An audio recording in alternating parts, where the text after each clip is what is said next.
the Taliban. It just took several weeks for President Biden to undo 20 years worth of blood, sweat, and tears in Afghanistan. More than $2 trillion spent and countless lives destroyed. That was supposed to be an orderly withdrawal, now turning into a panicked evacuation with the embassy staff ordered to burn down sensitive documents. In just a few minutes, we also got reports of heavy clashes near Kabul Pagman district. Eyewitnesses reporting several security checkpoints have been captured by the Taliban. This all comes on the backs of the group taking control of 2 more provinces earlier today. Now in Kabul, there is a mad dash to get the airports and the bus terminals for all those lucky enough to be able to leave. Some intelligence assessments predicted the Taliban could be in full control of the city in as little as 72 hours. Now, the president of Afghanistan addressing his people earlier today, telling the government is working on a plan that they will release shortly, though it's unclear what they can actually do at this point. Meantime, President Biden leaving town for Camp David. The White House announcing Biden will remain at Camp David through Wednesday and is not expected to hold any public events. Big shocker there. Here to react, Christian Whiton, and senior policy advisor for Trump and Bush administrations, senior fellow at the Center for the National Interest and Newsmax contributor. Also with us, Fred Fleitz, National Security Council, former chief of staff and former CIA. He's also the president and CEO at the Center for Security Policy. Welcome to both of you. You guys got some pretty impressive resumes here. Now, Jen Psaki says the Taliban needs to make an assessment about their standing on the world stage. Listen to this. The Taliban also has to make an assessment about what they want their role to be in the international community. And I know that Ambassador Khalilzad made comments when he was at the political negotiations yesterday, making clear that the international community is going to watch closely how the Taliban behaves. Yeah, so the international community is watching closely, and Jen Psaki stopped short of asking them to join the Paris Climate Accord. I mean, I got to say, Christian, how do you react to this?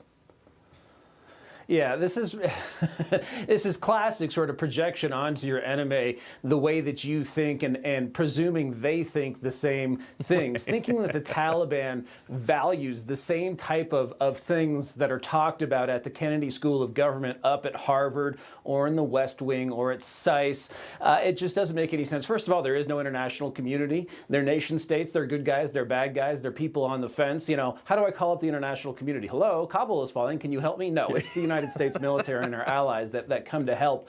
And the Taliban just don't care about that type of condemnation, that type of exclusion. You know, I think Zal Khalilzad is trying hard to get some sort of semblance of an orderly surrender, frankly, and hoping that the Taliban don't turn the place into a bloodbath, perhaps by putting out the idea that there might be aid. And incidentally, the Taliban so far has played this very, very smart and somewhat tamely, in the sense that they have allowed people to leave the Afghan army and go home without facing recrimination. So a bit of different values on the ground in Afghanistan. Right. And with that, you know, Fred, they have, just last month, President Biden was asked about any intelligence showing that the Afghan government would collapse. And here's what he had to say. Your own intelligence community has assessed that the Afghan government will likely collapse. That is not true.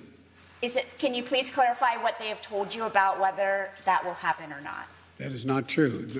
They did not reach that conclusion. I mean, they didn't reach that conclusion, so they're bad at their job, basically, or Joe Biden is lying to us. What do you think, Fred? Well, this incredible incoherence and weakness is going to significantly affect the image of the United States on the world stage. Remember, just last week, the Biden administration was warning the Taliban, if you take the country by force, we're going to isolate you internationally and there'll be no aid.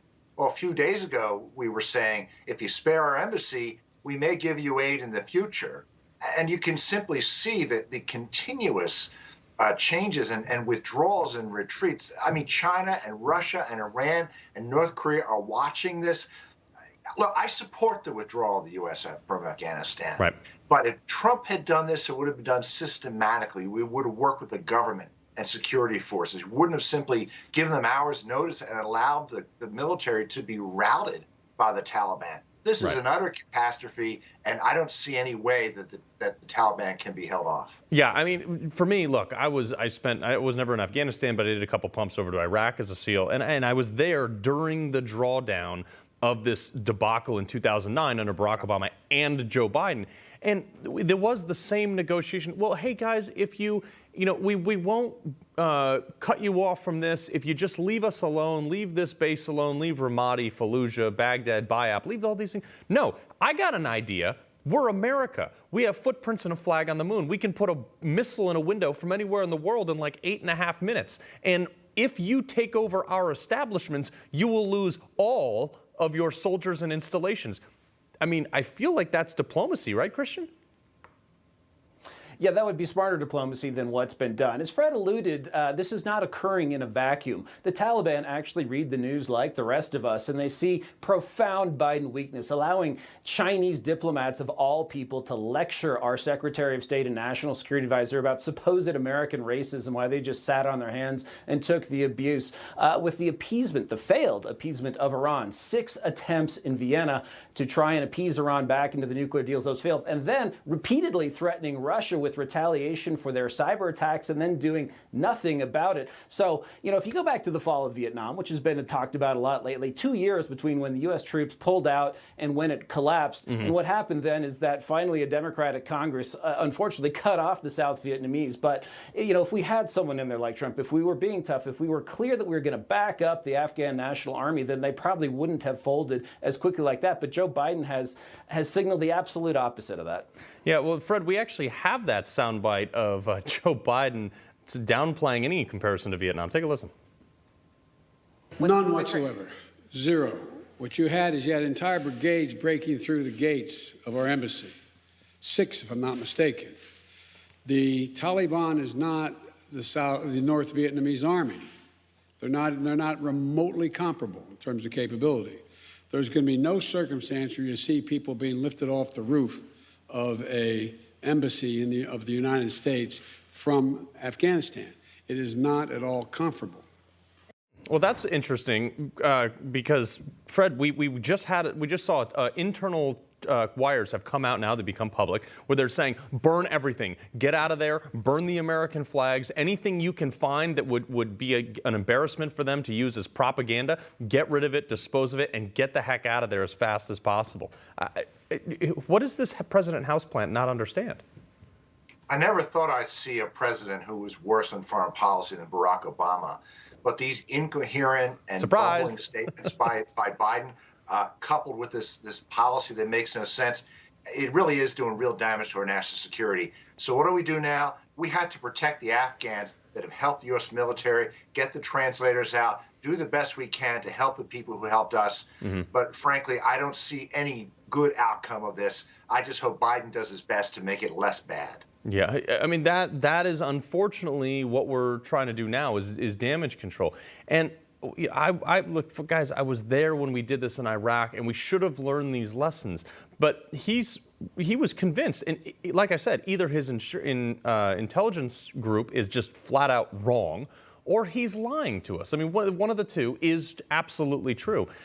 Now, my concerns are, what is the international ripple effect on this? Because the reason we went into Afghanistan the first time, Christian, is because there was an imminent threat to the United States of America that was originating, being funded by, and being trained by in that region of the world. So at this point now, and I got about a minute left, what are our options? Because we've basically allowed all of our allies in the area to be slaughtered by the Taliban, or they're just waiting to be slaughtered.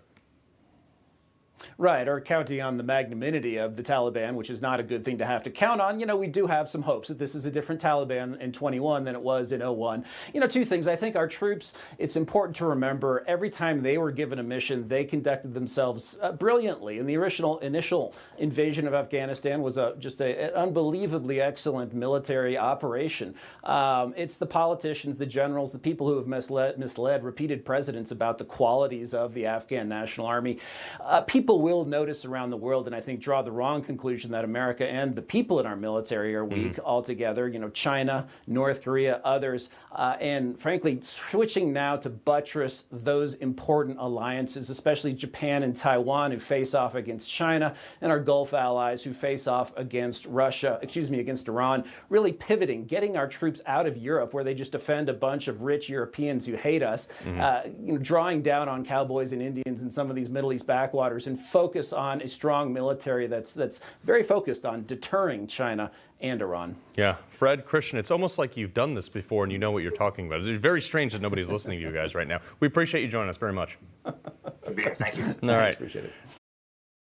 Hey, I'm Rob Finnerty. Thanks for watching. If you enjoyed this video, please join the conversation in the comments below. Don't forget to subscribe, too. Hit the bell icon to be alerted to breaking news. And remember, there's a whole lot more on Newsmax TV, America's fastest growing cable news network. Newsmax TV, we're real news for real people.